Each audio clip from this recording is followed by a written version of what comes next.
Bismillahirrahmanirrahim. Alhamdulillahirabbil alamin. Salatu wassalamu ala asrafil anbiya'i wal mursalin wa ala alihi washabihi ajma'in. Amma ba'd. Kita masuk surah baru, surah Al-Maidah. Surah An-Nisa kita ada 9, 10 kuliah dan kita masuk surah baru, surah Al-Maidah dengan ayat yang pertama. A'udzubillahi minasyaitonirrajim. Bismillahirrahmanirrahim. Ya ayyuhalladzina amanu aufu bil 'uqud. Wahai orang-orang yang beriman, penuhilah akad-akad itu. Dihalalkan bagi kamu binatang ternak kecuali yang akan dibacakan kepada kamu. Yang demikian itu dengan tidak menghalalkan kamu berburu ketika kamu mengerjakan haji. Sesungguhnya Allah menetapkan hukum-hukum menurut yang dikehendakinya. Baik, tengok. Wahai orang beriman, penuhilah akad-akad, peraturan-peraturan Allah hendaklah kamu penuhi. Ini lebih kepada, ayatnya lebih kepada merujuk mengenai haji. Dihalalkan kepada kamu binatang ternak. Semua binatang di atas muka bumi ini halal bagi kamu. Semua binatang halal bagi kamu kecuali, tidak ada yang lain kecuali yang akan dibacakan saja. Faham? Bahawa dengarkan ayat perkataan illa, kecuali yang akan dibacakan kepada kamu. Selain yang tidak dibacakan ini adalah halal. Banyak makanan kat dunia ini adalah halal. Okey? Faham? Kecuali yang akan disebut. Okey? Dan Allah tidak menghalalkan kamu berburu ketika kamu mengerjakan haji. Sesungguhnya Allah menetapkan hukum menurut yang dikehendakinya. Tengok. Tidak dibenarkan berburu ketika haji. Haji ini rujuk kepada waktu pakai ihram, senang cerita. Lebih kurang dalam seminggu nak masuk Mekah, semua pakai ihram. Pada masa itu tidak dibenarkan berburu. Faham? Orang haji ini si haji. Orang lelaki ni pakai kain ihram, dalam pun tak pakai apa-apa, tiup pun tak pakai. Dia cuma kain je, 2 helai kain je, tak ada berjahit pun. Takkan nak berburu pula. Tetapi yang pasti Allah memang tak benarkan mereka berburu ketika mengerjakan haji. Barang siapa yang melanggar wajib haji ini, maka dia naklah kena dam. Awak membunuh binatang buruan, awak kena dam. Faham? Ini mengenai haji. Surah Maidah ayat 1. Tengok, dengar dulu. Nanti kalau awak nak pergi haji, nak pergi umrah, dia akan ajar awak. Kalau awak masa pakai ihram, awak tak boleh berburu. Awak tak boleh berburu ni lebih pada kambing gurun ke, unta liar ke. Alright. Jadi itu yang tidak dibenarkan. Faham? Kadang-kadang dalam kuliah haji ni orang tanya yang bukan yang pelik-pelik. Habis kalau membunuh katak kena dam tak? Memijak katak, terpijak katak nak pergi masjid. Ayatnya berburu kan? Kadang-kadang yang tanya ni bukan terpijak katak ni membunuh semut ni boleh tak? Pukul lalat ke nyamuk boleh tak? Ayatnya kan berburu. Senang cerita berburu dengan senjata lah. Memang sengaja berburu. Benda-benda soal kecil tu remeh ni. Kadang-kadang ustaz yang jawab itu pun tidaklah lebih tahu daripada orang yang bertanya. Apa hukum memijak katak masa nak pergi masjid, masa ihram? Bukan berburu kan? Faham? Yang diharamkan berburu. Ada juga dikatakan memetik dahan-dahan dekat Arafah, awak kena dam. Ayatnya memanglah awak tak sepatutnya memetik dahan pokok dekat Arafah, dekat Masjidil Haram ini. Sebab sana tu kawasan panas, mereka nak mengairi, ambil air daripada Laut Merah, nak mengairi pokok dekat kawasan Arafah. Bertahun, 15 tahun baru sebesar ni dia. Tengok, kadang-kadang 15 tahun sebesar tu je pokok je. Jangan awak petik dahan-dahan kat sana. Tetapi Yang dilarang masa maka ihram ni adalah berburu. Faham? Alright? Okay?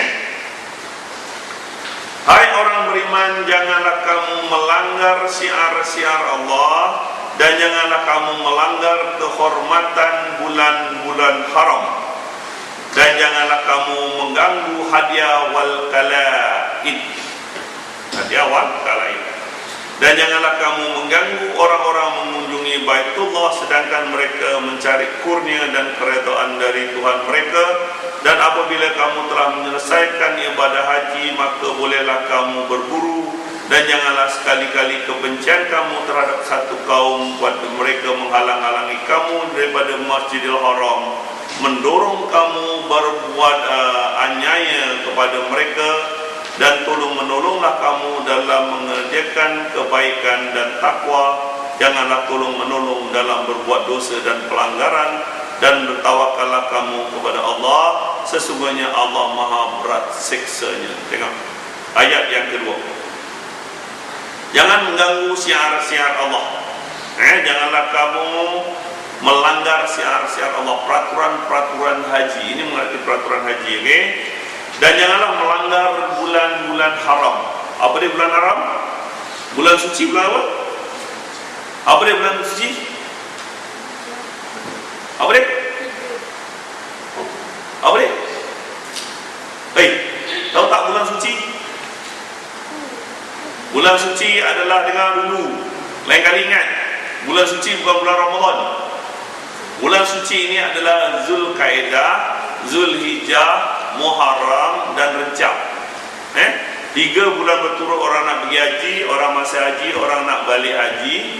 Dan Rejab adalah pertengahan tahun, orang Jazirah ramai pergi umrah pada bulan Rejab ni, pertengahan tahun. Jadi jangan diganggu. Ada peraturan-peraturan bulan haram, iaitu tidak ada lagi dendam kesumat semasa bulan haram, balas dendam dan sebagainya. Okey, tengok ayat yang kedua. Dan janganlah kamu mengganggu hadiah wal kalaid. Awak tahu hadiah wal kalaid? Tahu ke tak? Tak. Hadiah wal kalaid ini hadiah binatang yang diberi tanda untuk disembelih. Surah Al-Maidah. Hadiah binatang yang diberi tanda, tak kisah di stapler ke, dibagi nombor ke, untuk dibawa ke pusat penyembelihan. Jangan ganggu binatang tu. Kalaid adalah binatang yang diberi tanda dengan kalung. Dikasih tanda kalung ke rantai ke, ini binatang untuk sembelihan. Nanti kita akan mengulas hadiah wal kalaid ini, Bahira Saibah Wasilah dan Ham ayat 97 hingga 103 surah Al-Maidah. Okey. Jangan ganggu binatang untuk dan janganlah mengganggu orang-orang yang mengunjungi Baitullah sedang mereka mencari kurnia dan keredaan daripada Tuhannya. Allah melarang orang mengganggu orang nak pergi haji ke Baitullah. Semuanya nak mengharap keredaan Tuhan. Orang-orang Syiah ke, orang-orang Sufi kaki kubur ke, orang-orang yang mengharapkan ubud dunia pun, semuanya mengharap keredaan Tuhan semasa di Mekah. Ada macam-macam kehendak masing-masing, jangan dihalang. Ada yang pergi Mekah, dekat sana nak minta doa dunia, nak jumpa jodoh, nak minta anak lah, rezeki dan sebagainya. Adik petua baru ni dia kata untuk melobi Tuhan. Tahu melobi Tuhan? Ni pengen orang yang jahil agama. Dia kata doa dekat multazam, doa mustajab. Ini nak minta tender kontrak. Ini juta-juta. Jadi minta ke sana. Dia kata melobi Tuhan. Begitu jahilnya manusia ini tentang akidah agama, bahawa Allah itu hampir, Allah mengkabulkan doa apa yang dikehendaki. Orang yang jahil agama. Jangan ganggu orang pergi masjid. Orang-orang Saudi yang berpegang dengan Al-Sunnah, orang yang kuat dengan pegangan Al-Sunnahnya, dia tidak menghalang orang-orang Syiah ataupun orang-orang Sufi dan sebagainya. Walaupun mereka itu berbeza dalam mazhab dan sebagainya. Okey. Tengok ayat yang ketiga. Lihat ayat yang ketiga. Dengarkan Diharamkan bagi kamu memakan bangkai, darah, daging babi, dan sembelih atas nama selain daripada Allah. Haram makan bangkai, jangan makan bangkai yang dilanggar kriteria yang benda ke, yang dah mati bukan disembelih, penyakit dan sebagainya, hukumnya haram. Jelas sebab diharamkan bagi kamu. Hurimat, haram. Bangkai, darah. Kadang-kadang awak tengok makan restoran, kadang-kadang masih lagi ada goreng, mana darah masih merah, awak siap ayam tu dalam masih merah, jangan awak makan. Okay? Jangan makan, suruh digoreng balik lagi sekali ke whatever, walaupun disembelih, sebab itu masih lagi bentuk darah. Faham? Kalau goreng dah kering garing, yang tak ada masalah, walaupun darah dah goreng. Allah lebih mengetahui, mungkin dalam darah itu ada banyak bahan-bahan buangan daripada virus ke kumbahan nanah dan sebagainya. Allah lebih mengetahui. Babi haram makan. Ulas balik, haram makan. Awak nak pakai kasut kulit babi, kalau awak tak geli, silakan, tak jadi masalah. Brus lukis pakai bulu babi, awak nak jilat, no problem, jilatlah. Sebab yang haram makan. Kalau awak geli, jangan pakai. Tapi awak tak boleh mengharam.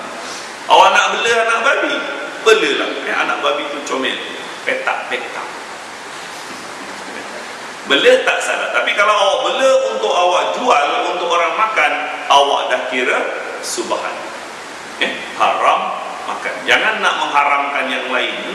Haram cium babi, awak cium juga dia awak. Okey, yang haram okey. Dan yang disembelih atas nama selain daripada Allah. Yang disembelih selain daripada nama Allah. Ini orang-orang musyrik, orang-orang Buddha, orang Hindu, dia takkan sebut nama Allah. Okey, tetapi kalau disembelih orang-orang musyrik ini, orang-orang Buddha atau orang-orang Hindu ke Majusi, ni awak tak boleh makan. Faham?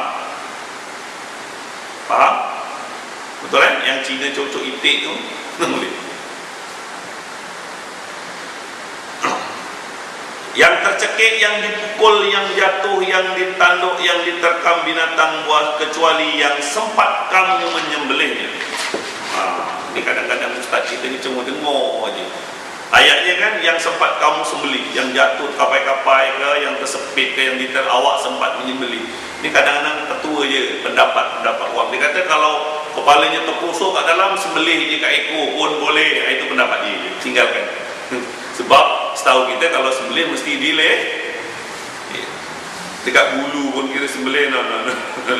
Sembelih bulunya, no. Ayatnya mesti sebab itu pendapat orang. Jawab tinggalkan. Jadi kalau diterkam binatang, dilanggar kereta masih terkapai-kapai, awak boleh sembelih di leher, sembelihlah. Sebab dalam sunnahnya, ini para ulama menghadap kiblat, pakai pisau yang tajam, potong 2 urat mereh. Kalau bagian doktor dipanggil keratin arteri. Tahu keratin arteri? Sebab salur darah yang terus ke otak. Mudah-mudahan dengan putus 2 salur darah ini cepat mati. Kalau tak putus boleh tak? Boleh, tak jadi masalah. Itu cuma sunnah. Pakai pisau yang tajam, pakai pisau tumpul, anyanya. Tapi kalau dengan pakai buluh ke apa, bukan, itu bukan sembelih. Sembelih adalah gunakan pisau, potong di kawasan.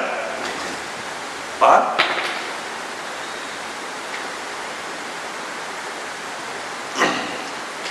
Diharamkan juga mengundi nasib dengan anak panah, azlam. Mengundi nasib anak panah itu adalah fasik. Fasik. Mengundi anak panah adalah fasik. Baik-baik. Jangan tenung nasib, jangan nak ambil tua, ini nak buka niaga, tunggu hari Jumaat pada bulan ini baik. Ini bulan Muharram. Ini orang kalau percayaan orang lama, tak boleh kahwin bulan Muharram. Bulan panas dan sebagainya, ini kurang fat, fasik hukumnya. Tetapi kalau aku nak pilih kahwin hari Sabtu supaya senang orang datang cuti, no problem. Itu tak jadi halangan dalam hal akidah. Ini saya nak buat majlis kahwin ini, senang ingat 1 hari bulan 1 tahun 1. Okey, senang ingat, tak ada masalah. Itu tak jadi benda khurafat. Itu sebaik kamu senang ingat. Yang salah adalah benda kurang. Masih ramai lagi nak buka niaga pun nak tunggu hari, nak kahwin pun nak tunggu hari, habis ni benda-benda kurapan. Pada hari ini orang-orang kafir telah putus asa untuk mengalahkan agama kamu. Sebab itu janganlah kamu takut kepada mereka dan takutlah kepadaku. Tengok. Pada hari ini orang-orang kafir telah putus asa mengalahkan agama. Ayat ini turun pada tahun yang akhir, sebab dia bersambung dengan ayat yang seterusnya. Ayat ini turun setelah Jazirah sudah ditawan oleh Rasul. Dia pada selatan lautan Hindia, kawasan Bahrain, Oman itu, sampai kawasan dibatasi oleh Laut Merah, sampai dengan Laut Parsi, dan di utara dibatasi oleh Tabuk. Rasulullah yang meletakkan batu tanda, semuanya bebas daripada orang-orang kafir. Tidak ada berhala kawasan situ, dan bahkan sampai sekarang tidak ada berhala, tidak ada gereja, tidak ada sinagog. Tidak ada dua agama di Jazirah. Peraturan daripada Rasul. Tidak ada dua agama di dalam Jazirah. Orang Kristian boleh datang ke Mekah, orang Kristian boleh datang ke Madinah. Orang Yahudi, Kristian pun dibenarkan masuk di Mekah. Orang musyrik aja yang tidak dibenarkan. Nanti kita sampai dalam surah Taubah. Tetapi tidak akan ada gereja, tidak akan ada sinagog, tidak akan ada berhala di kawasan Jazirah. Pusinglah awak, baik Dubai ke, Abu Dhabi ke, sampai ke selatan, sampai ke utara. Jordan bukan, Jordan dia dah luar kawasan Jazirah. Itu sebab masih ada lagi 10% penduduk Kristian di Jordan, masih ada lagi gereja di taman Jordan. Faham?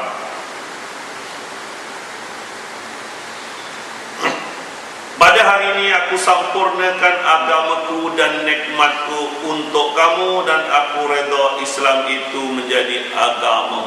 Saya akan ulas nanti. Hari ini, pada hari ini aku sempurnakan agamaku dan nikmatku untuk kamu, dan aku redha Islam menjadi agamamu. Ini adalah wahyu Allah yang terakhir. Dengar, ini adalah wahyu Allah yang terakhir. Yang terakhir turun. Wahyu Allah yang pertama, Iqra bismi rabbikal ladzi khalaq, 5 ayat. Itu wahyu Allah yang pertama turun untuk Nabi Muhammad. Kemudian Rasulullah balik ketakutan jumpa Jibril, ambil selimut berselubung. Turun wahyu Allah yang kedua, ya ayyuhal muddasir, ada 12 ayat, 10 ayat, 12 ayat. Itu wahyu Allah yang kedua, wahai orang yang berselubung. Nabi ketakutan. Selepas ketakutan, lama-lama Nabi tertidur. Kain tadi dijadikan selimut. Turun wahyu Allah yang ketiga, ya ayyuhal muzammil, 1 hingga 12 kalau tak silap saya. Itu adalah 3 wahyu Allah yang turun pada malam pertama Lailatul Qadar. Dan ayat yang ini, hari ini telah kusempurnakan agamaku dan nikmatku untuk kamu, dan aku redha Islam itu menjadi agamamu, adalah wahyu yang terakhir. Wahyu Allah yang terakhir. Nanti saya akan ulas. Barang siapa yang terpaksa kerana kelaparan tanpa sengaja buat dosa, sesungguhnya Allah Maha Pengampun lagi Maha Penyayang. Merujuk kepada makanan tadi. Kalau kamu terpaksa, awak boleh makan bangkai. Kalau kamu terpaksa, awak boleh makan darah. Kalau awak terpaksa, awak boleh makan babi. Dan kalau awak terpaksa, awak boleh makan sembelihan untuk berhala dan sebagainya. Keadaan terpaksa, bukan untuk buat dosa. Dia kadang-kadang, ini tak ada makanan ini, nampak ada seekor babi, aku habiskan satu peha dia. Nah, sebab untuk makan untuk hidup saja. Faham? Faham? Mengenai makanan. Cuba tengok surah Al-Ma'idah ayat 87.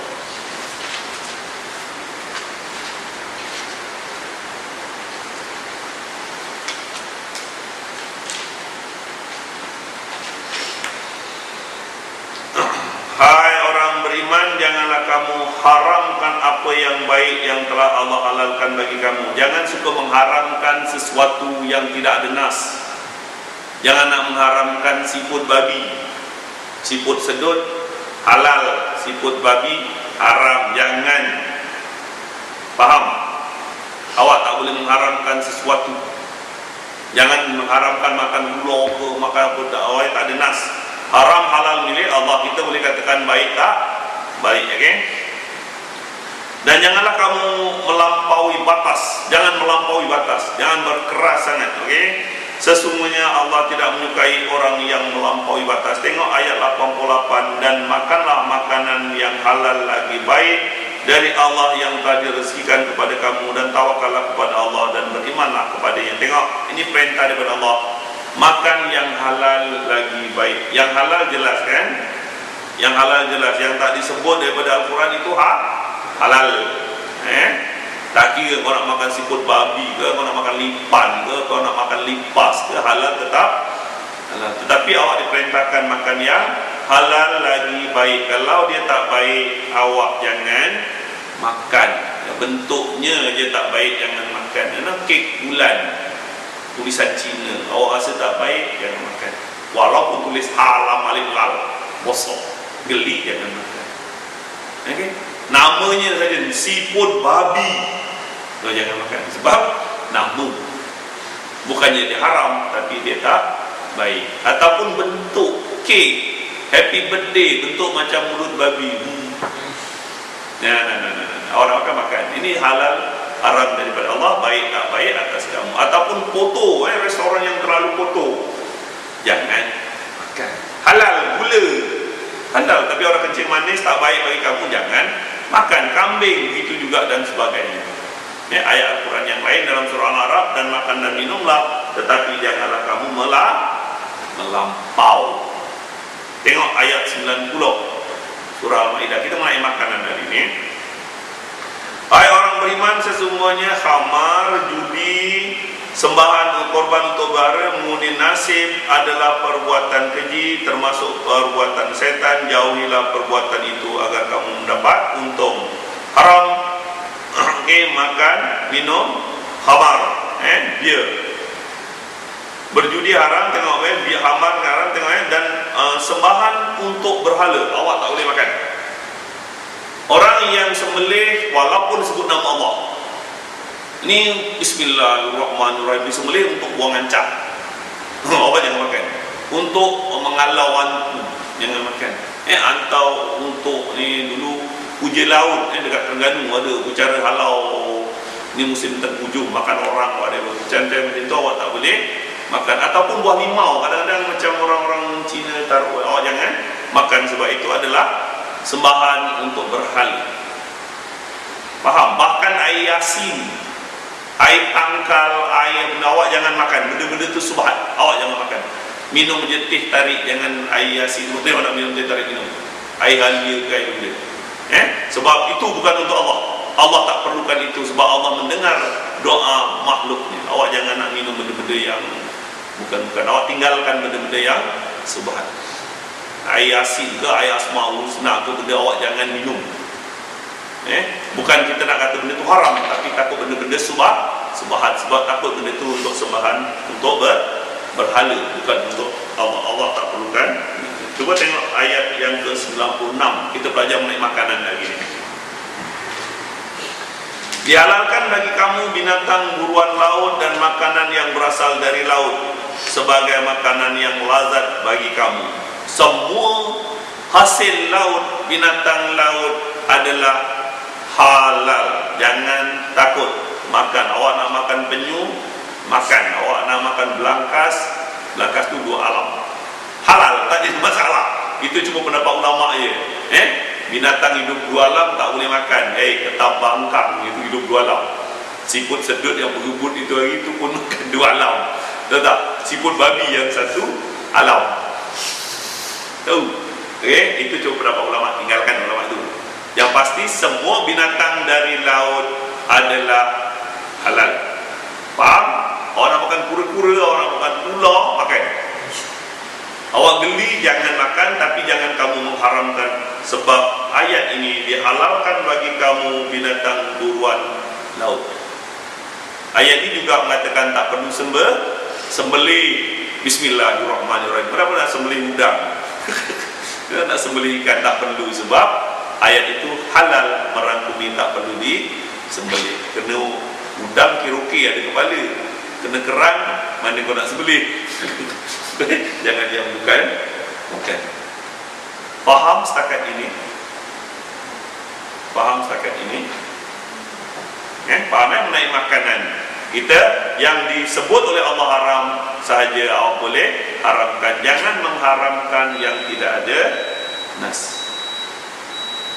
Ayat yang keempat,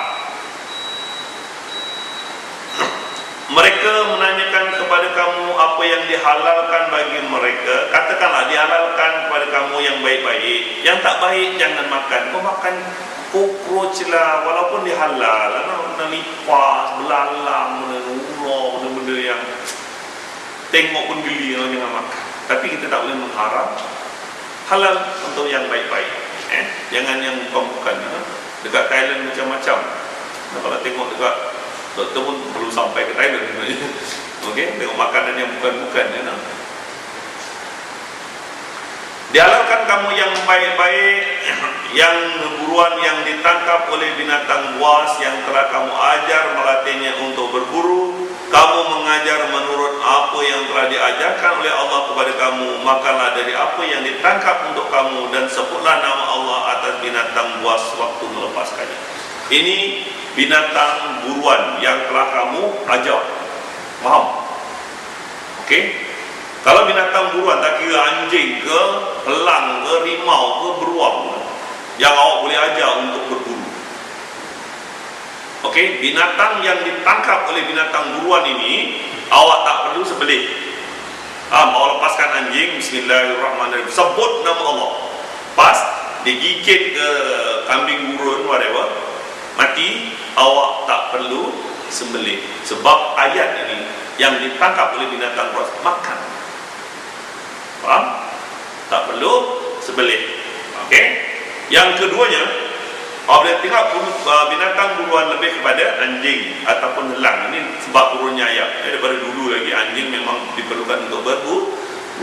Ayat ini juga disandarkan oleh Imam Anas bin Malik dan kebanyakan ulama bahawa binatang yang digigit oleh anjing awak tak perlu basuh sampai 7 kali dengan air, termasuk air yang bercampur dengan tanah. Tak perlu. Dan orang yang sama dengan 7 kali air itu orang Malaysia sini je. Itu mazhab Syafi'i saja. Alright, mazhab lain ataupun pendapat ulama lain tak perlu. Kadang-kadang sulu dulu dekat kapal terbang, sekarang sulu plastik, dulu tak ada. Sulu tu dah cocok apa babi whatever. Siapa yang hidup dekat London, siapa yang kat sana lebih terdedah, tak jadi masalah. Tak payahlah sulu ni nak basuh ke tanah. Awak dah buat bersih su. Faham? Kita tinggalkan pendapat Imam Syafi'i ataupun kadang-kadang bukan Imam Syafi'i. Saya takut beri ni cuma pengikut-pengikut dia je. Bila dah 1000 tahun daripada Imam Syafi'i ini, pendapat-pendapat Imam Syafi'i dah tukuk tambah macam-macam, kita dah tahu.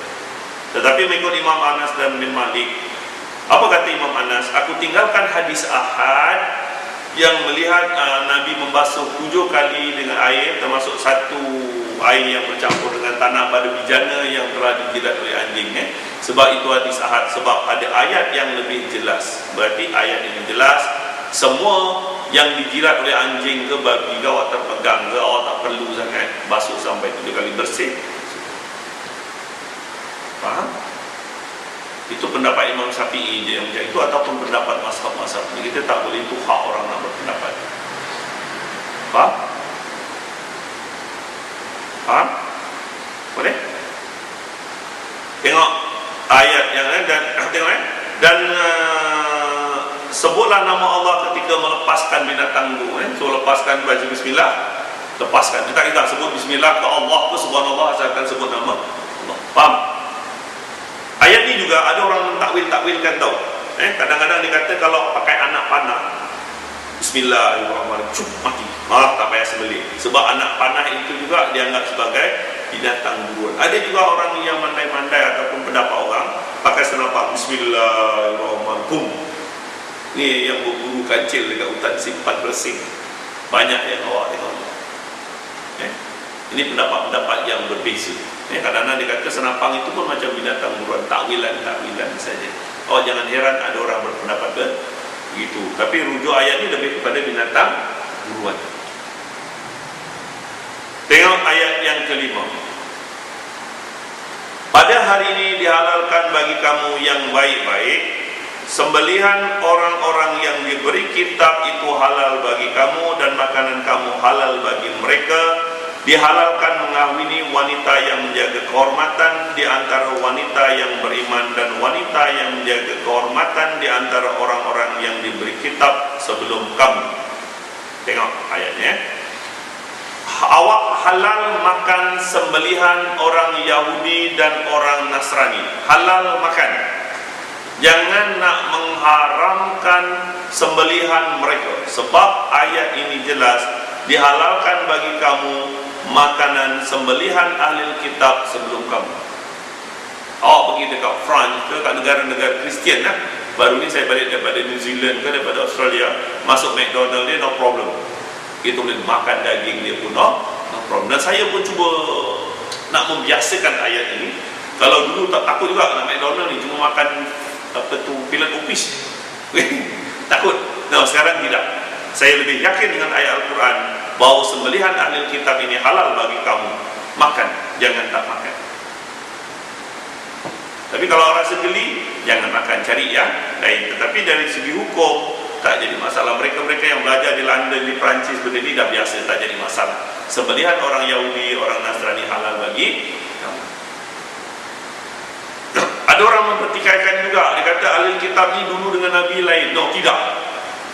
Ahli kitab dalam surah Al-Imran juga, dia kata telah kafirlah orang yang mengatakan Tuhan itu tiga dalam satu, satu dalam tiga. Berarti orang-orang Kristian sudah berpecah tiga dalam satu itu zaman Nabi lagi. Dan peraturan Al-Quran ini akan berlaku, masih lagi berguna sampai hari kiamat. Faham? Tak kira ahli kitab zaman Nabi ataupun ahli kitab sekarang ini, bahawa sembelihan mereka halal kamu makan. Faham? Baik Yahudi ataupun Nasrani. Dan dihalalkan kamu mengawini perempuan yang menjaga kehormatan di kalangan orang beriman, dan perempuan menjaga kehormatan di kalangan orang ahli kitab sebelum kamu. Ayat ini, tengok ayat tu. Tengok ayat tu. Halal kahwin dengan perempuan Kristian yang menjaga kehormatan. Halal berkahwin dengan perempuan yang menjaga kehormatan di kalangan orang-orang Yahudi. Saya akan mengulas itu pada kuliah akan datang. Kahwin Kristian boleh ataupun tidak? Jawabnya boleh. Saya akan mengulas pada kuliah akan datang. Faham? Tengok ayat seterusnya, okey?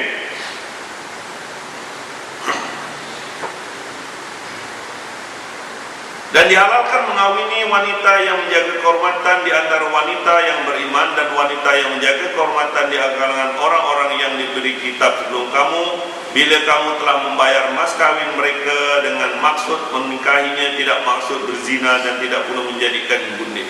Kawin atas nama Allah, bukan untuk simpan-simpan yang berangkat. Barang siapa yang kafir sesudah beriman dengan hukum-hukum Islam, maka hapuslah amalannya, dan di hari akhirat termasuk orang-orang yang rugi. Barang siapa yang kafir dengan ayat-ayat Allah. Dan disebutkan tadi, binatang yang ditangkap oleh binatang buruan halal. Oh, ya Allah. Binatang yang diharamkan hanyalah yang disebut, awak kena beriman. Jangan nak mandai-mandai. Dalam Al-Quran ini disebut juga, boleh kahwin dengan Kristian dan Yahudi, awak kena terima. Kalau kamu tak percaya, kamu kafir, kamu termasuk orang-orang yang rugi. Sebab peraturan ini adalah dari Allah. Boleh kahwin dengan Kristian yang menjaga kehormatan, dan juga Yahudi yang menjaga kehormatan. Ini adalah peraturan dari Allah. Jangan awak nak mandai-mandai. Okey? Barang siapa yang kafir, awak tak percaya, kamu akan dapat rugi.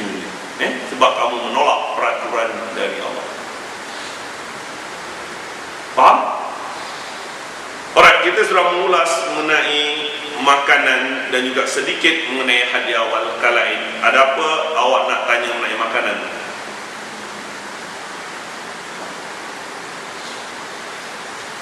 Ada apa nak tanya mengenai makanan? Tak ada?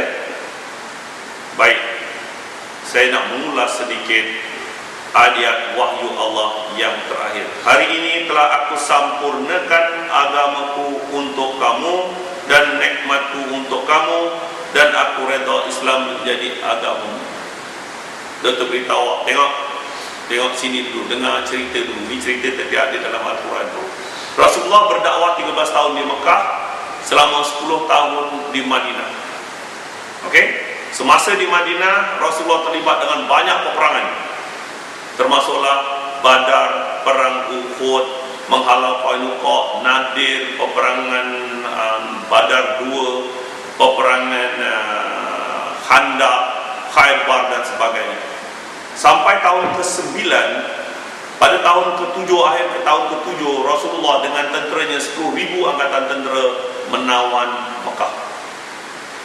Okey, jadi Mekah di bawah jajahan Rasul pada akhir tahun ke-7 atau awal tahun ke-8. Tahun ke-8 Hijrah, haji yang pertama dipimpin oleh Abu Bakar, 1,500 orang saja. Tapi tahun ke-9 inilah tahun yang terakhir yang dikenali sebagai haji wida, haji pertama bagi Rasul dan juga haji terakhir bagi Rasul. Okey, Rasulullah datang dalam sejarah hampir 100,000 orang. Alright, dibawa ke semua isteri-isterinya. Okey, untuk mengerjakan haji. Pada masa pada 9 hari yang ke-9 Zulhijjah, 9 Zulhijjah tahun ke-9 Hijrah, selepas wukuf waktu zuhur, Rasulullah membacakan khutbah Arafah, ataupun dikenali khutbah perpisahan. Sebelum turunnya ayat yang terakhir ini, hari ini aku sempurnakan agamaku dan nikmatku untuk kamu ini, Rasulullah baca khutbah Arafah. Cuba awak dengar baik-baik kandungan khutbah Arafah. Kandungan khutbah, atau sebagai khutbah terakhir, bukan khutbah terakhir namanya, khutbah Arafah yang Rasulullah bacakan semasa wukuf di Arafah pada 9 Zulhijjah tahun ke-9 Hijrah. Awak dengarkan baik-baik, sebab ini adalah pesanan Rasul, didengar oleh ramai manusia, hampir 100,000 orang. Tidak ada yang was-was tentang hadis ini, sebab ramai yang mendengar, ataupun dikenal sebagai hadis mutawatir. Awak dengarkan kandungan khutbah Arafah. Wahai sekalian manusia, dengarkanlah baik-baik kata-kataku ini. Aku tidak tahu bahawa aku akan bersama kamu pada waktu begini dan keadaan begini di lain waktu. Wahai manusia, sesungguhnya darah kamu dan harta kamu adalah suci buat kamu, seperti sucinya hari ini, sehingga kamu menemui Allah, dan pasti kamu akan menemui Allah. Wahai manusia, barang siapa yang diberikan amanah, maka hendaklah diberikan amanah itu kepada haknya. Awak dengarkan kandungan Rasul. Wahai manusia, mulai hari ini tidak ada lagi riba. Tidak laku lagi riba Abbas bin Abdul Muttalib. Untuk kamu hanyalah pokoknya kamu tidak menganiaya dan tidak dianiayai. Wahai manusia, tidak ada lagi hutang darah di antara kamu. Dan hutang darah yang pertama aku lepaskan adalah darah Ibnu Rabi'ah bin Al-Haris bin Abdul Muttalib. Wahai manusia, dan sejak dari penciptaan langit dan bumi terdapat 12 bulan. Di antaranya ada 4 bulan haram, 3 bulan berturut-turut, dan 1 bulan di antara Jamadil Akhir dan Sa'ban. Janganlah kamu menunda-nunda bulan haram seperti jahiliyah, menunda satu haram untuk menghalalkan sesuatu kemudian ditunda pada bulan berikutnya untuk mencukupkan kandungannya. Wahai manusia, seperti mana kamu ada hak terhadap istri-istri kamu, istri kamu juga ada hak terhadap kamu. Hak kamu terhadap mereka, supaya mereka tidak membenarkan orang yang tidak kamu sukai menginjak lantai rumah kamu. Sekiranya dia menyakiti kamu, maka nasihatilah mereka, tinggalkanlah dari tempat tidurnya, dan pukullah yang tidak mencederakan. Kemudian sekiranya dia sudah berlaku baik, janganlah kamu cari kesalahan-kesalahan mereka. Wahai manusia, segala masalah sudah ada jawapannya. Aku tinggalkan kamu dua perkara yang kamu tidak akan sesat selagi kamu berpegang dengan keduanya, Al-Quran dan Sunnah. Wahai manusia, sesungguhnya orang-orang Islam itu adalah bersaudara. Damaikanlah di antara mereka dan janganlah kamu buat aniaya sesama kamu. Itu antara kandungan yang saya ingat. Kemudian Rasulullah membacakan, ya Allah, sudahkah aku sampaikan? Masyarakat orang 100.000 dikata iya. Rasulullah tanya lagi, ya Allah, sudahkah aku sampaikan? Serentak 100.000 orang, iya benar, telah kamu sampaikan. Demi Allah, hari ini sudah aku bacakan ayat Al-Quran kepada kamu. Sudah tak aku sampaikan kepada kamu ayat Al-Quran?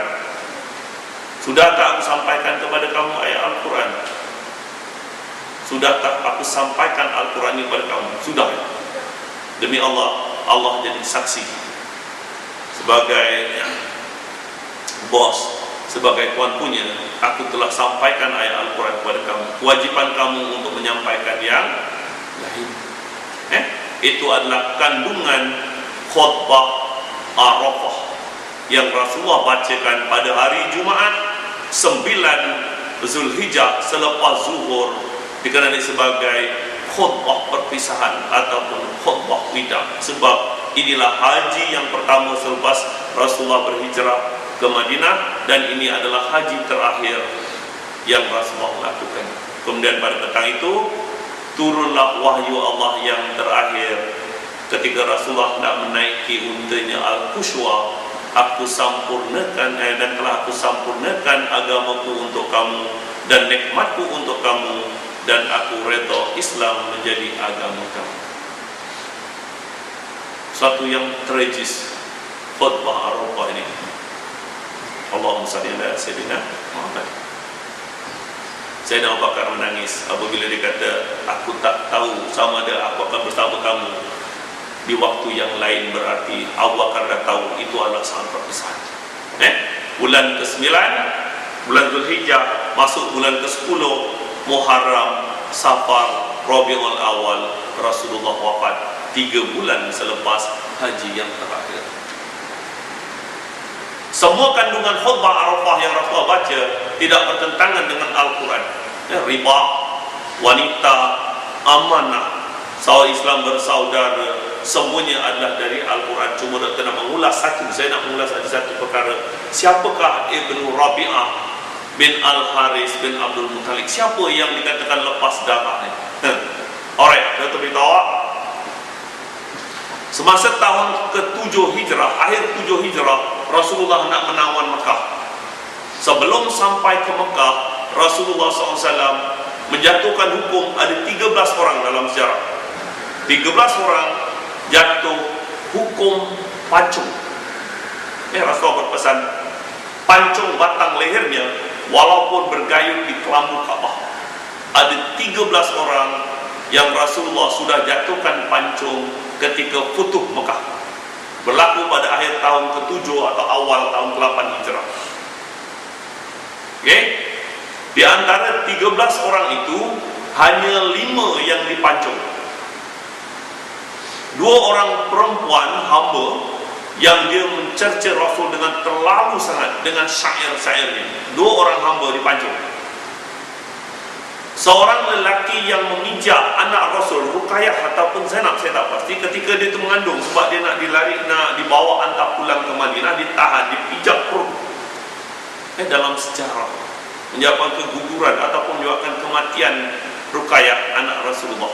Kemudian Sayyidina Osman berkahwin dengan anaknya yang kedua, iaitu Ummi Kalsum. Itu sebab Sayyidina Osman tidak turut serta dalam peperangan Badar. Alright.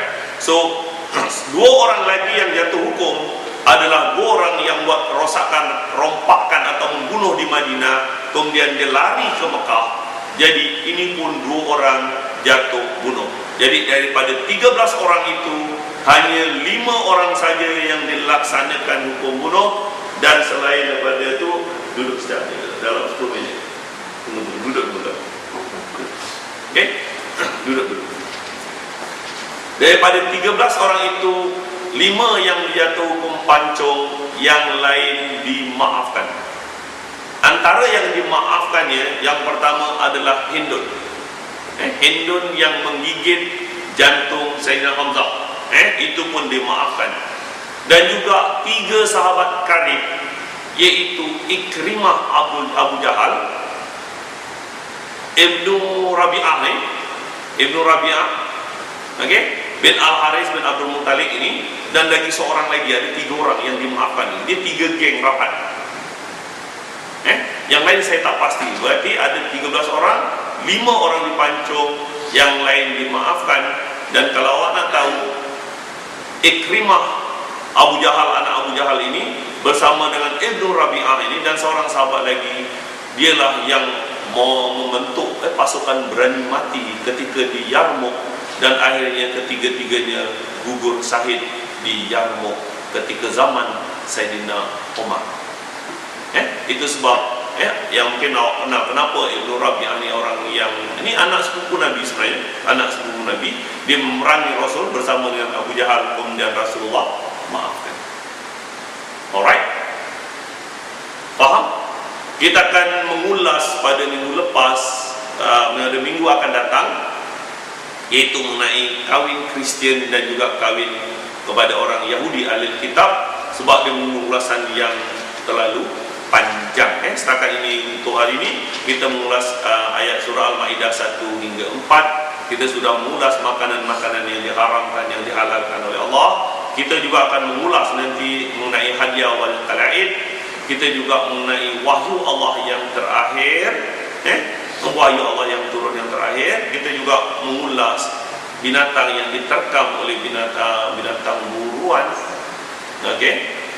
Tak perlu basuh walaupun digigit oleh anjing, dan itu cuma pendapat ulama. Dan kita juga mengulas sembelihan orang-orang Yahudi dan Nasrani halal untuk kamu makan. Dan kita sudah tentu mengulas tadi mengenai kandungan khutbah Arafah ataupun khutbah wida oleh Rasul. Ada apa nak tanya setakat ini?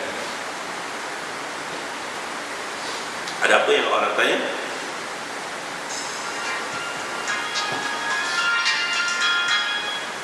Ada apa nak tanya? Faham? Macam-macam kau belajar daripada Al-Quran. Kalau kamu minat, kalau orang tak minat tanya. Okey, insyaAllah kita akan sambung kuliah minggu depan. Wabillahi taufiq wal hidayah. Wassalamualaikum warahmatullahi wabarakatuh.